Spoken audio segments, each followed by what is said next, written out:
By the Grace of Lady Vader, Chapter 12. Doing some of the work on the ship, it seemed like a good idea. For one thing, Leia preferred being a member of the crew to being an unwanted passenger. For another, concentrating on a cracked generator took her mind off many, many things. She watched the soldering beam play along the fine crack in the steel, leaving first a bright orange line, then the clean silvery bandage that was supposed to hold it together. She'd believed that when they jumped into hyperspace and away from the Imperial fleet. In the next compartment, she could hear 3PO and the Falcon conversing in a strange combination of whistles and beeps. 3PO made some kind of complaint to Han, who bellowed, "Well, of course I'll have to replace it." The tone suggested to Leia that 3PO had given him a piece of information he'd never suspected. She held the beam near the top for a moment, then pulled it away. The crack was as sealed as it was going to get. She pushed the generator back into the wall and swung the access door shut. Too simple. She needed something that would take... Ow! She pulled her hand away, wrist hurting. She hadn't even been looking at the locking mechanism as she went to close it, and her hand had turned a fast half of its radius before she noticed that the handle wasn't moving with her. It was frozen in its original position. Shaking the kinks out of her wrist, she took a tighter grip and backed it up with her left hand. Shove. Nothing. She might as well have been trying to move the whole bulkhead. Come on, come on.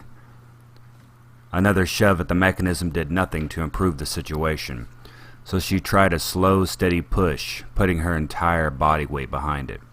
The strain spread across her chest, drawing her muscles tight and hard across her breastbone, so that she could feel each beat of her heart. The muscles in her abdomen shook, and the back of her neck took a dull, throbbing ache. She released her breath and opened her eyes. It hadn't budged. The rage flew up out of nowhere. Everything. The rebellion, the deserters, her parents, and now, on top of everything else, she couldn't finish the simplest part of the only task she'd been assigned in her own rescue. She slammed her fist into the access door over and over and kicked the wall beneath it. Stupid, idiotic, stop this. But that train of thought only made her angrier. She couldn't even control herself. She was supposed to. Large hands closed around her wrist gently, and she felt herself pulled away from the access door. "Hey, watch it, your warship," Han said, amiably enough.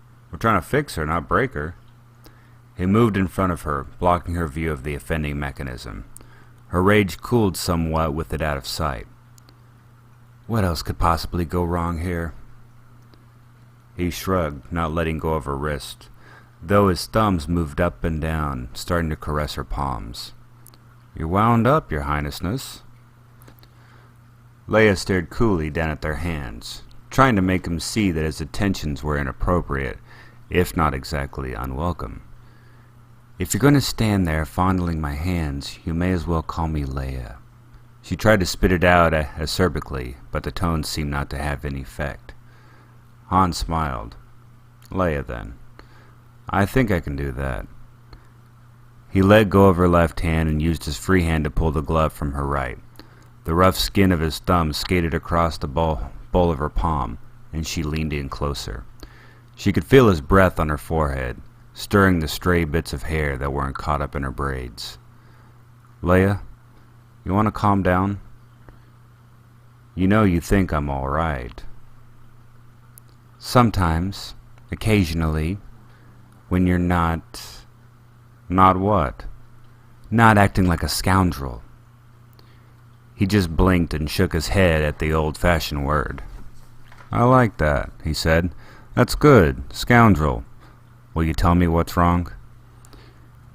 Instinctively, she tried to pull away, but he held tight to her, and she felt all her mental blocks straining, ready to break. The words were trying to fight their way up past her lips, but she clammed her mouth shut against them. "Let go." She spit the command out in small bits. "Stop that." "Stop what?" "Stop that!" She looked pointedly at her hands. He ignored her, so she decided to draw his attention more directly. My hands are dirty. He laughed, but didn't let go. My hands are dirty too. His face grew more serious, and he drew still closer to her, and she could feel herself drawing closer to him. What are you afraid of, Leia? I'm not afraid. You like me because I'm a scoundrel. For a moment, Leia was lost in his eyes, in the feel of his hands, but then another image intervened, an image she hated. She saw her mother, standing at her father's side, lulled by whatever was between them into abandoning the galaxy to suit her own needs. Mother, standing on a star destroyer, her hands caressed by the leather-clad thumbs of her husband. You need me to protect you, my love. No! She shouted, pulling her hands away and turning from him. The image didn't fade. She could see them, touching one another, slipping in a dark oblivion together. Mother's voice so high and soft, whispering to him. There was silence from Han, even after nearly a minute. She turned back to him. He was standing sullenly beside the access door, watching her with wounded eyes. Abruptly, he reached behind himself, worked the sticky-looking mechanism. The door sealed with a thundering clang, and he stalked off to the cockpit. Leia felt some part of herself wrenched away and carried with him. It was better this way. Better not to become distracted. Distracted from what? Your ruminations about your parents? Your unhealthy obsession with them? What exactly is Han distracting you from, your warship? From... Her head throbbed dully, and the palms of her hands tingled along the paths his thumb had traveled. She could still feel the space he had filled in the air beside her, humming like a loose wire. I'm not giving my life into anyone else's control. Han's got zero interest in controlling you. It would bore him to tears. And for that matter, if you insist on looking at your parents, where do you think the control really is there? A shadow moved in the cockpit, and Leia could see Han in her mind, leaning over the controls and slumping back into the pilot's seat. She thought of his breath on her skin, his voice in her ears. She wondered, not quite idly, if this is what it felt like to her mother, seeing the man she loved. Loved? Close enough to touch, feeling him needing her, feeling his hurt at her rejection. I am stronger than my mother. Oh, really? So why is she the only one whose control you'll permit? She's not controlling me. Then why are you letting her interfere with your decisions? Suddenly her head stopped hurting, and the phantoms around her clamoring for her attention dissipated. Why was she letting her parents do this to her? She'd wanted Han holding her hands. She'd wanted him to kiss her. She wanted to kiss him back. She hadn't noticed those things until he had actually touched her. But once she knew them, she couldn't unknow them, any more than she could lose the knowledge she'd gained when the scarlet veils had dropped from her mother's face. But that had opened a road into hell. She didn't know where this route led, but she trusted Han not to let her get hurt. To hell with them, she muttered, and before her resolve could falter, marched into the cockpit. Han looked around bitterly, but she didn't give him the chance to look away and not stand up. She bent over him, put her hands on his shoulders, and pressed her lips down on his. He started to draw away in surprise, but that reaction ended quickly. His arms came up around her, and he started to return her kiss as he stood up, cradling her more securely in his arms. Leia, what? He managed. I'll tell you later. Kiss me now. He seemed more than happy to oblige. Sir! Somewhere in the distance, Leia could swear she heard 3PO. Sir! Han broke away with a pained expression on his face that Leia found funny, though she knew was mirrored on her own. 3PO, oblivious to his etiquette violation, a major flaw in his programming, Leia thought, given his primary function, was waving his arms in an excited way. Yeah? Han said. I've isolated the reverse power flux coupling. Han smiled in a defeated way. "Thank you," he said. "You're welcome, sir." "I better work on us getting us out of here," Han said. "Hold that thought." He left the cockpit. "Sir," 3PO started. "Not another word, Goldenrod." "Well," 3PO exclaimed to no one in particular. "Impossible man." Her hands were clenched so tightly around the armrest of her chair that pain shot up to her elbows. She was leaned forward slightly, her mouth set in a thin line, her brow deeply furrowed. Her eyes were narrowed almost into slits, focused completely on the comm recorder her husband was about to activate, to play back Palpatine's message. Palpatine. Piet had been nervous when he informed her husband of the recording. Anakin was not surprised. He had expected that some sort of move would be made soon, and this was less far aggressive than he had anticipated for the opening salvo. As for her, she had only one reaction: fury. Fury that flamed throughout her chest and set her nerves on edge. And it wasn't because of the message or the threat that it undoubtedly carried. It was the mere mention of his name, just the thought of him. Her husband activated the player, and the frail form of the Emperor shook through the static and emerged before them. His arms crossed, as always, in his smug superiority, his face shrouded by the oversized hood, his tone condescending and mocking. "My foolish apprentice. Did you really believe that I would be unprepared for this day? I have known of your scheming since the day you reunited with your wife." She only half heard the words. Most times, Amidala was able to channel her anger into productive actions that would eventually lead to Palpatine's dethroning. But there were moments when she could do little more than seethe. "By the time you receive this message, significant steps will have been taken to remove the trivial threat that you, and those blind enough to follow you, might pose to the Empire." No injustice or sorrow existed in her life, or in the galaxy, that couldn't be traced to him as the root cause. He took Anakin away, forced her to give up and separate her children, ruined her homeworld, left her to rot in an imperial prison for decades. "It is unfortunate that you have been so completely overestimated your power and your worth, Lord Vader." Of course, she had never been blind to the fact that Anakin had chosen to side with him and help him, that her husband had hurt her in such a way that something she would have to live with for the rest of her life. "The forces you have managed to assemble are small and will be easily contained by those still loyal to me." But honestly, how could she continue to resent her husband for something she had done herself in a way? Anakin had argued with her that the situations were not the same, and she knew he was probably correct. But hadn't she gotten Palpatine elected as Chancellor in the first place? Supported his early policies? Fallen for all of his tricks and manipulations when the wars started? "And as for your worth to me, I believe it will be quite easy to acquire a new apprentice."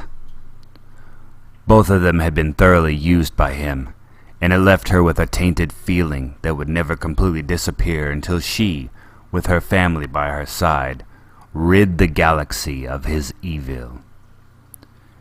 "If you should see your son on Hoth before I find him, let him know I am impressed that he has already acquired some skill. As you know, Lord Vader, I find it easier to begin trading with those who have had some Jedi instruction." Amidala snapped out of her reverie, but said nothing. Her husband also bristled sharply.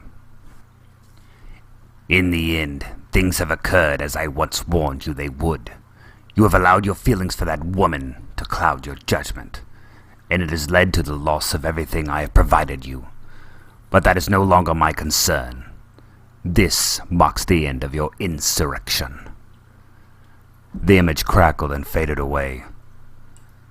"No," she whispered softly. "This marks the beginning Her posture finally relaxed, and she sat back in the chair. He won't get his hands on either of them. We'll find Luke before he even has a chance to make a move. Leia will be on board shortly, he replied, and I believe that once we have her, searching Luke out will become a much easier task. Before she could ask him to clarify what he meant, a loud crash sounded from the outside. Another meteor had hit, and they felt the ship slow down even more. I should return to the bridge to supervise the pursuit, he said. She nodded, and he quickly left. Amidala immediately stood and crossed the room to delete the message.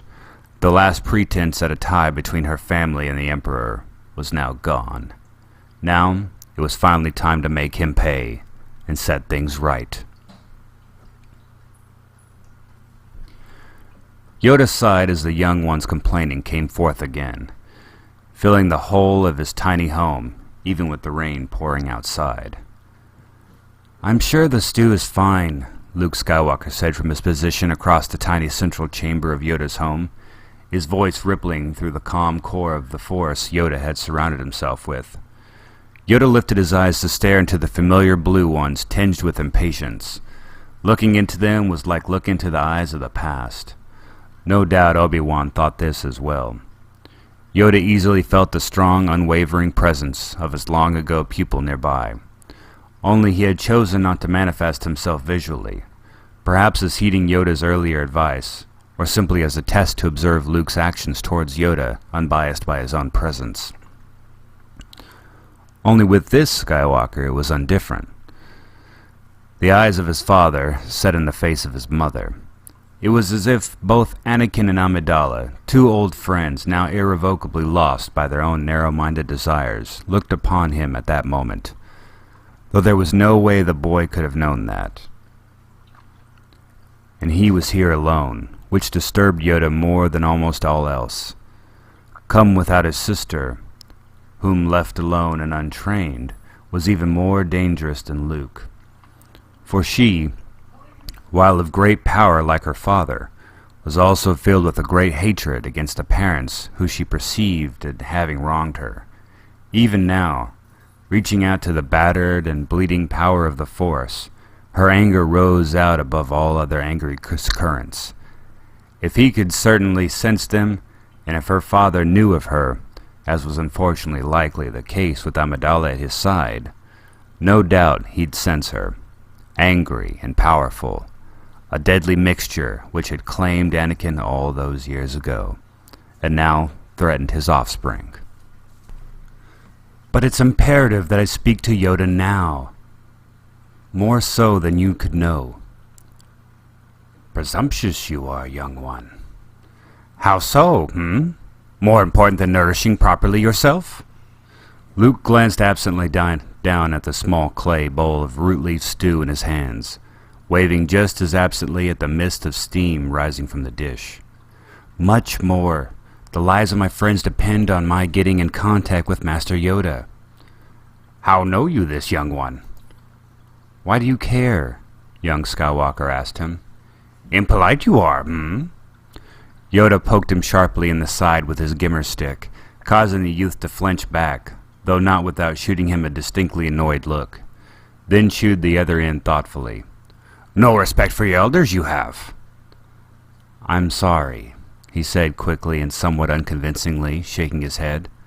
But respect for my elders isn't going to get me any closer to Yoda. Few things in this dark day and age made Yoda laugh boisterously, but then there were certain things that couldn't help being laughed at, which didn't amuse Skywalker a bit.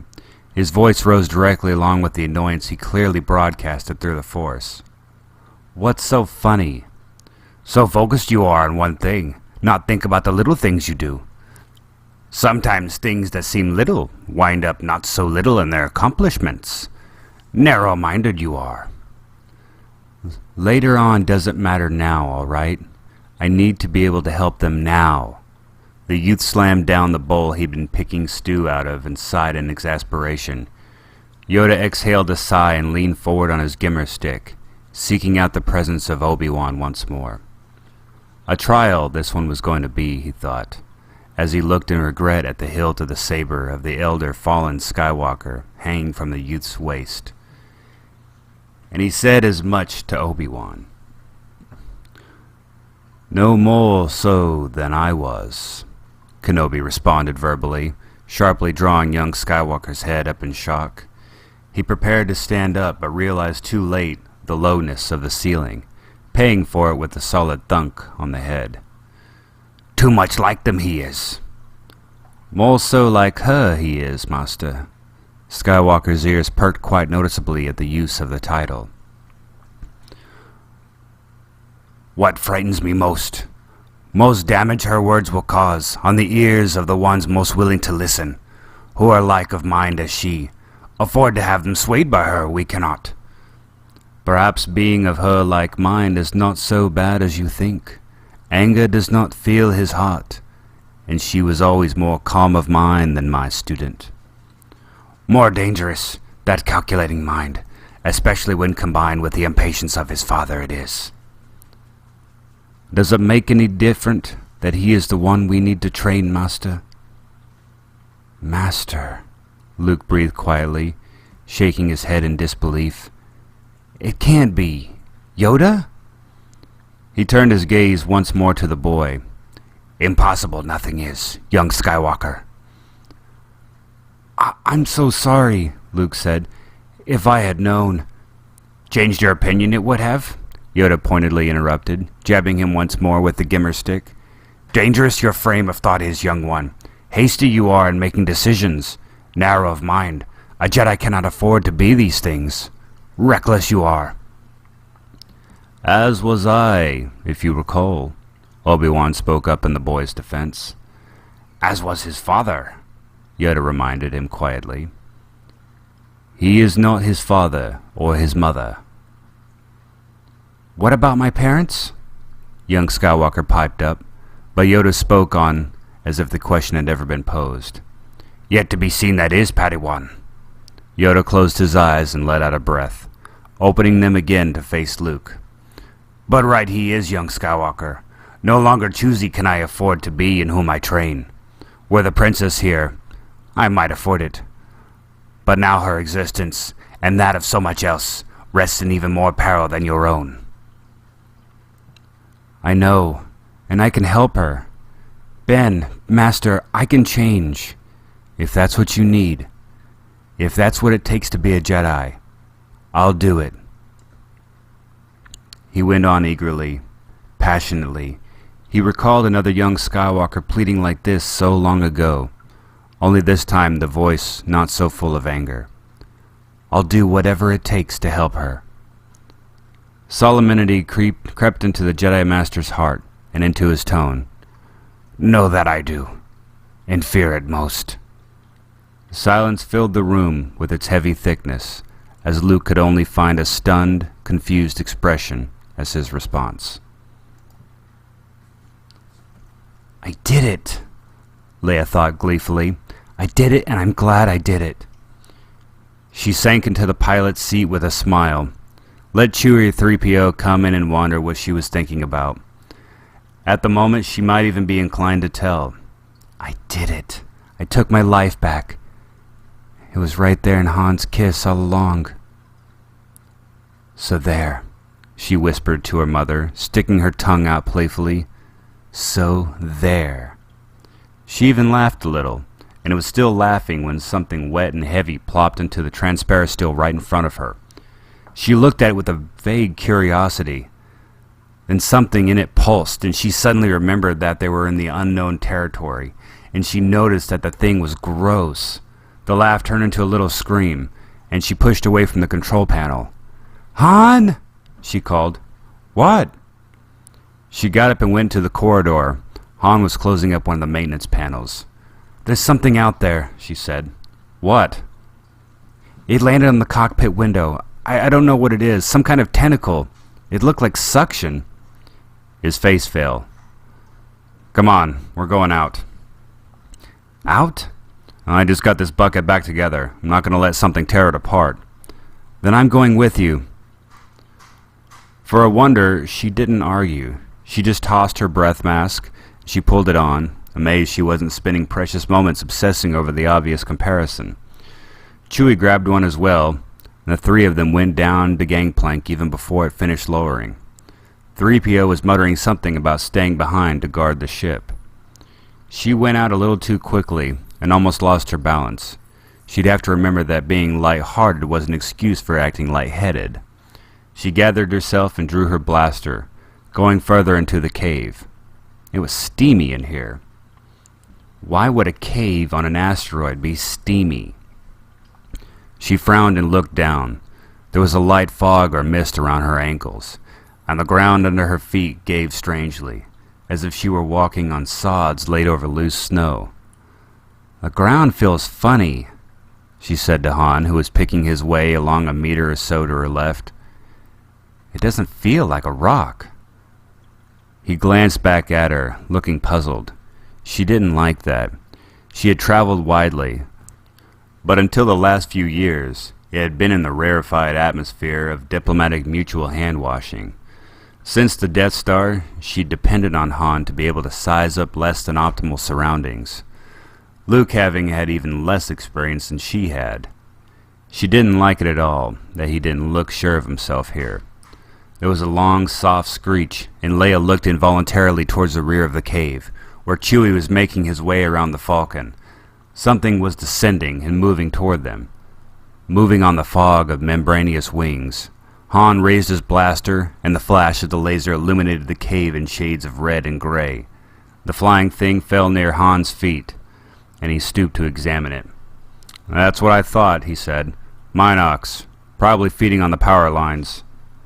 "Minox," Leia repeated. There was something wrong with that, something she wasn't quite connecting to. Minox lived in a lot of atmospheres. An asteroid wasn't supposed to have an atmosphere, at least not one this thick. Panic birds began pecking at her stomach, and she caged him with only difficulty. Panic would not be helpful to her. "Han?" The floor of the asteroid trembled a bit, and Han stood up.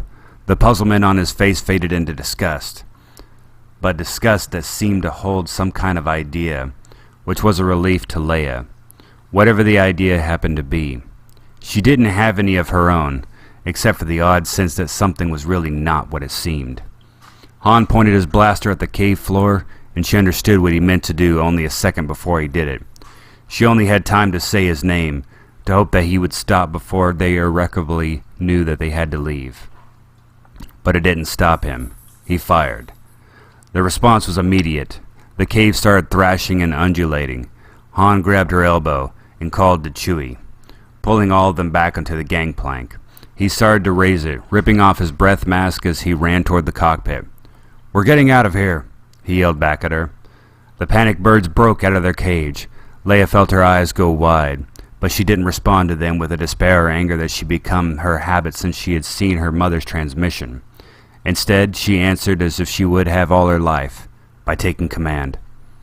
"I don't think that's wise," she said, catching herself as the ship tossed to one side. "The Empire's still out there." "No time to discuss this in a committee," Han cut her off. Chewie brushed past her and threw himself into the co-pilot's seat. 3PO clattered up from wherever he had been and installed himself at her side. "Don't start the engines," she thought. "Don't start them. Whatever this is, whatever's out there is worse. Don't take me back out there to them." But she recognized that for what it was, suicide. She could feel the cave getting ready to go around them.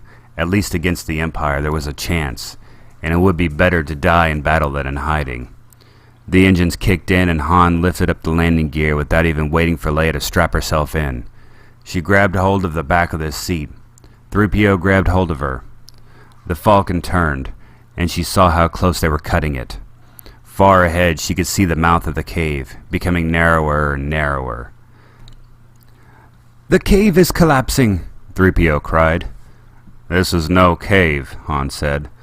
Then Leia saw everything, and didn't know how she'd missed it. The walls were wet and red, and too perfectly smooth to be natural. There were no outcroppings, at least not until the mouth of the cave. The mouth. And those weren't outcroppings that were closing on them. Han banked the Falcon and shot between the teeth. In the future, Leia would wish many times that Han had gone some other direction after escaping the cave. Any other direction, as long as she didn't have gotten a clear view of what they'd just left. She would never like to think about it. But she didn't go another direction, and she saw it. As they sped away, trying to find a clear path through the asteroids, the impossibly large, eyeless eyes on the slug pushed its way out of the cave, snapping its giant teeth at them, as if the falcon were just an insect. It missed them and went back into its lair. But Leia knew exactly just how close they had been. There was no way to stay safe there, no way to hide inside that place. But now she was back on the outside, in the path of the Empire, headed straight into her parents' arms.